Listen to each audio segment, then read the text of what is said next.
Remember how I said when this news first came out about Rashee Rice and his alleged interaction and altercation with the photographer? I'm like, it sounds bothersome, but I'm a lot more bothered about a guy driving 120 miles an hour on a freeway and putting dozens of people's lives at risk.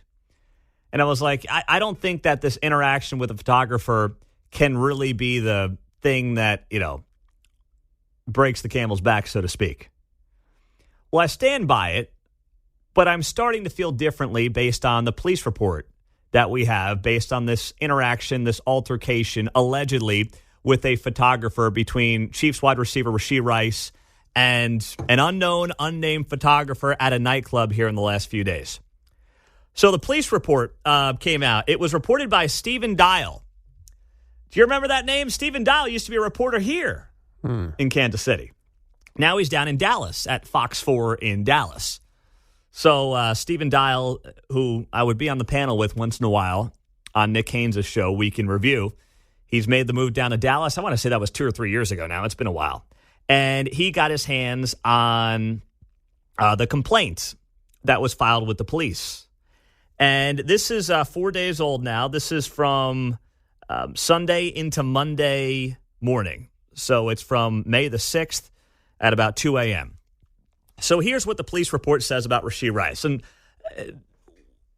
what you're going to, I think, realize here, if this, of course, allegation is true, is that Rashee Rice not only has and appears to have awful judgment driving a Lamborghini 120 miles an hour on a freeway at 6 p.m., but he's also just a douche. I mean, I don't know what else to say if this allegation turns out to be true. So here's what happened. These guys were hanging out at Lit Kitchen and Lounge at 1:30 a.m. You know the old saying, nothing good happens after midnight at Lit Kitchen and Lounge in Dallas. They were there for an after party, and the complainant shortly left after that. The complainant said that he was in his car driving away from the location when at about 1:55 in the morning, the suspect, that's obviously believed to be Rashee Rice, sent the complainant a message on Instagram asking the complainant where he was and asking the complainant to return to Lit Kitchen and Lounge. The complainant said at the time he believed the suspect wanted to hire him to take pictures. He's a photographer.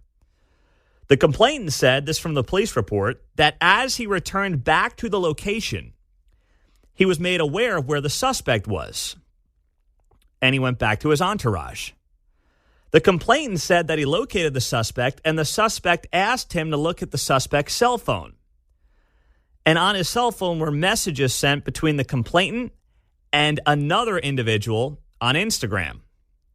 The complainant said that as he was looking down at the suspect's phone, the suspect punched the complainant on the left side of the complainant's face. So as this story goes, Rashee Rice reaches out to this guy, supposed photographer, after he has left the nightclub. He then calls this guy back to the nightclub. He brings him back to the nightclub. He shows him something on his phone, and then he sucker punches him.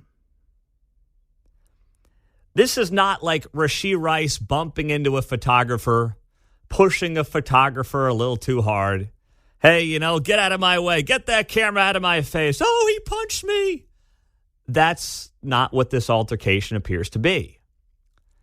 This doesn't appear, at least, like it's a misunderstanding. At the very least, we know Rashee Rice, allegedly, asked somebody to come back and then may have very well assaulted them when they were asked to come back. That is a clown move. And to do it weeks after you've got yourself in all this legal trouble, it's like he's also just not very bright.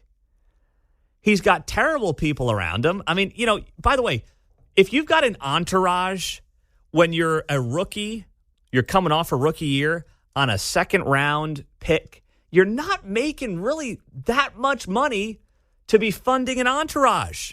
Like you're not entourage level. The guy made $750,000 last year. I'm not saying that isn't good money. It's certainly very good money. But we're not talking $7.5 million here. You've got hanger-oners at $750,000, bro. You're going to be broke soon. Like you got to get it together, man. These guys are going to soak you for all you're worth. Now he's set to make $1 million next year. Once again, good money, but not exactly like paying for the boys, carrying the entourage around kind of dough. That's not that kind of money, man. These guys are going to soak you dry. And the fact that you're hanging out in nightclubs on Monday morning at 1:30 and you're allegedly welcoming guys back to the nightclub to then sucker punch them weeks after you were driving on a freeway at 120 miles an hour in a Lamborghini and thankfully didn't kill anybody. Not only does it tell me that, you've got just awful judgment, it tells me you may not be a very good dude. Now, what do the Chiefs do? You ask me right now, I don't think they're going to do anything. I think they're going to let the NFL deal with this, and they'll let the legal process deal with it. They'll let the NFL suspend him, and that'll be that. And he'll be on the team performing later this year. That's how I believe this plays out. Not saying that's how it should play out. I think in a perfect world, you want to think that your coaches and your organizations are really going to be like, oh, man, we need the best guys here. And maybe a few years ago I would have felt that way, but I don't anymore. I mean, we know how this is done. We know how this is played. And let's be honest. If Rashee Rice makes the game-winning touchdown catch in the AFC Championship at Arrowhead to send this team to another Super Bowl, we're all cheering. That's how we are. We're fans. We can sit here and, act like our moral compass is worth something, but when it comes to sports, oftentimes it doesn't. And we see examples of that every single year in college sports and in professional sports. I'm not saying it's right. I think it's a flaw for all of us in large part. But are you telling me if that happens with Rashee Rice this year, you're going to be subdued in your celebration? No, you're not. Teams know that, and coaches know that. And the other thing that Rashee Rice has in his favor is that he's on a rookie deal. He doesn't cost a lot of money. Like I said, $750,000 next year. He's going into year 2 on a 4-year rookie contract. He's never making more than about $1.5 million.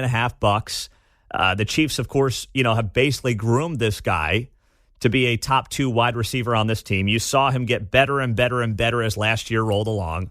The one thing I would do if I'm Andy Reid, get somebody down there to freaking chaperone him. If he wants to act like a kid, we'll treat him like a kid. Get him a chaperone. You're only paying the guy $1 million a year. It'd be well worth it to pay somebody $250,000 a year to basically be his chaperone and be his babysitter because that's apparently what he needs. But I don't believe the team's going to get rid of him. And frankly, at this point, I don't think they should. As much as I'm not sitting here saying he's the best guy in the world, I think he's somebody the team's got to keep a close eye on. I think he's somebody the team clearly needs to get back into some type of, I think he's probably hanging around the wrong people. They got to get him back into their watchful eye. And they do that, things will improve. I mean, some of these guys, they just need the structure, right? Of football, of being around the guys every day, not being around their boys every day. And that's the kind of guy that Rashee Rice appears to be. 913-408-7957. That's our text line. That is also our studio line here on KCMO Talk Radio 95.7 FM. Pete, don't forget about the signing bonus that Rashee Rice probably signed. Many of you are pointing out the signing bonus. I think it was maybe a couple million. But once again, you can burn through that. Government's taking half, okay? Government's got a half of that. And you can burn through it real fast when you got some of these chumps around you. I'm just going to point that out here, John. Yeah, it just seems maybe if I had any, I don't know, I should say disappointment, but the point that he's in trouble for something big and then goes out and gets into another incident. That says whatever it is, right? It just shows clearly bad judgment. At the very least, bad judgment. Yeah. That's disappointing. Yeah, 7:44 on a Friday. It's great to be here on KCMO.